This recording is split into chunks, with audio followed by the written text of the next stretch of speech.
world? How you doing? It's your man G Williams, and it's 2015. So I gotta say something, and I'm gonna say something. Hey, what up, world? It's your boy G Lewis, and I just want to let you know, in the new year, I still say what I say because I'm still my father's son.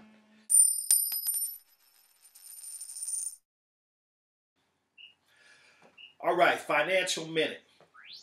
Buying a house in the year 2015. All right, everybody wants to move into the dream of home ownership in the year 2015. That's if right. you haven't made it already. But my advice to you is don't. Again, paradigm shift. Changing your thinking. It's not comfortable. It's not the norm, okay? But don't fall into the Kool-Aid of home ownership. Everybody says, oh, we'll buy a home and you'll earn equity and it's an asset for you. That is a lie, okay? It's only an asset for the bank. It's costing you. The bank is the only one realizing gains on it. Unless you're using this for income property, then to you it is a liability because you're paying on it. And again, what we said about interest, even in the last segment, interest costs you. If you take out a 30-year mortgage on a $200,000 house, depending on the rate that you have, you may end up paying an extra $75,000 or more on that same house. Okay? So there's nothing wrong with renting until you can truthfully make a purchase of a home and or make a purchase of something that's going to bring you out. So if you want to buy a home, buy a duplex. Okay? If you got to buy a home in 2015 and this is your first time, buy a duplex. That way you can also earn income at the same time you're living there. And that's the financial minute. So you saying, just real quick before we get out, so you saying don't listen to E40? Don't buy that $85,000 car if you ain't got a house? That's right. Church.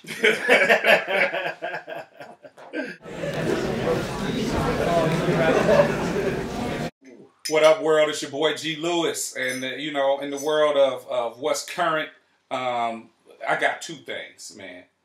One is twerking, right? It is sweeping the world, sweeping the nation. Like I see all kind of people twerking, and it really kind of bothers me because it's just like hip hop. Like you know, you see Miley Cyrus doing it. You know, like it's cool now. It wasn't cool, you know, when we was doing it, you know, on TV, but now it's cool. You know, that bothers me. That really bothers me is twerking. But I got another thing that I'm on, and that's commercials. Normally you see commercials that suck, right? Yeah. They're not positive. They're just trying to get your money. I seen a commercial that was really, really positive, and it really kind of struck me. I really like it. So I want to give a shout out to it. McDonald's. I don't know if you've seen this commercial, but the brother comes into the building. Security guard is there, both of them black. He tells him, hey, man, you burning the midnight oil? He tells the brother, he said, I'm trying to be like you, man. So the brother comes in with 2 bags of McDonald's. He leaves 1 bag behind. The brother looks at him and says, hey, you left your bag. He says, no. That's for you. Big Mac extra sauce. Mentoring, y'all. One brother paying attention to another brother and appreciating the fact that he looks up to him. I appreciate you, McDonald's, for putting that out. Current news, I'm digging it. Atlantis.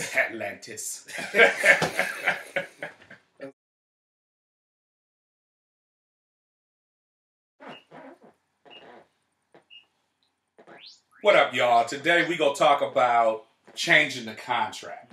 And that's when, you know, you got 2 people that, you know, are interested in each other and they come together and they have an agreement on what their relationship is gonna be for the moment. And then you have another person that decides that should change for the better or either for the worse.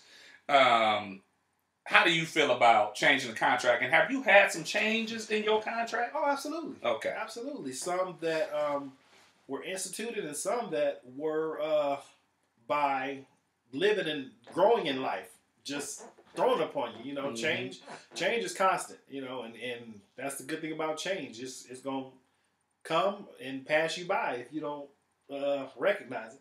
Yeah, see, I don't like changes to the contract. I am a contract-driven individual. If we say we go meet on Tuesday up the street at 3 o'clock, I don't want you calling me at 12 noon saying meet me there at 1.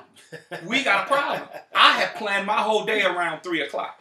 So I don't necessarily like changes to the contract, especially in relationships. However, I am married, you know, especially for the people who know you. I may not have my ring on. I left it downstairs. I was doing some dishes, babe, so that's what happened. So, so I don't necessarily like changes to the contract, but the fact that I'm married shows that obviously I had changes in my contract. So it can produce positive results, but doesn't necessarily feel good when it's happening. Yeah, you well, know? I mean, change never feels good. Yeah. You know, for the most, change is hard. You know, we all got things in life that, you know, I need to change my eating. Well, change ain't always hard, especially if you can change the bill I gave you for some change in my post shape. That's what we're talking about. Yeah, that ain't but I always hear bad, what you're saying. You know, if my wife says, "Hey, you know, I want you to have a girlfriend now," that's a good change. Wow, that's a good change. No, I'm just playing. Atlantis. No, but let me clean that up. No, boy, let me give you a broom for that one. Because I'm married too, and appreciate you, baby. Yeah, he ain't wrapped too tight. So you know, but no, okay. So we both married cats. So of course that's the perspective we gonna come on first and foremost because it's present in our life. Right. You know, but again, sometimes unexpected changes come. Unfortunately, we go through things where maybe a spouse gets sick. Right. Oh, yeah. And that drives a change into your relationship. Or we lose a loved one, you know, which can spark a change in the relationship. So but let's drive specifically, like, changing the contract. Like, okay. And I'm throwing this out there because I got little cousins and stuff like that. And sometimes they talk to me about the, you know, people they dating and stuff like that. So I want to talk to them about this because they go through this. They young. We married, you know, our contract changes every day. We ain't got no choice. Right. So, but, you know, they not. So they have to learn how to deal with this. So when somebody comes to you and says, I know we've been dating for 2 months, but I love you and I want us to be together forever and let's move in together and have a baby. How do you deal with that? And how should they deal with that? Go for it. Yeah, okay. Man. Well, thinking back, during the time that I experienced that, I ran. No, hell no. But I think if there's gonna be a change, then keep it 100.